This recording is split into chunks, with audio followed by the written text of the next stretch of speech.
mga teach, kung naghahanap kayo ng PowerPoint clicker or pointer, ito, rechargeable na siya mga sis. Hindi na kayo gagastos ng battery dito kasi i-charge nyo na lang. And then, ang tagal din niyang malobat. So, ito po ay nasa 200 plus lang. Minsan nagsisale to, wala pang 200.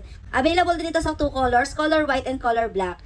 And then, Type-C na siya. Ito yung kanyang pinaka-charging port, Type-C. And then, meron siyang on and off dito sa gilid.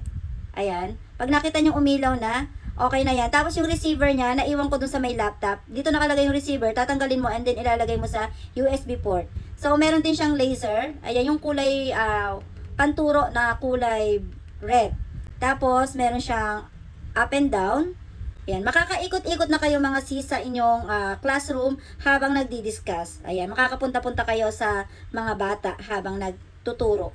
Napakaganda nito, hindi ka napapunta-punta sa laptop mo para maglipat ng presentation. Ayan, napakaganda, plug and play din to, up to 200 meters away ay makakapag lipat ka ng iyong presentation. Kaya check out na, nasa yellow basket.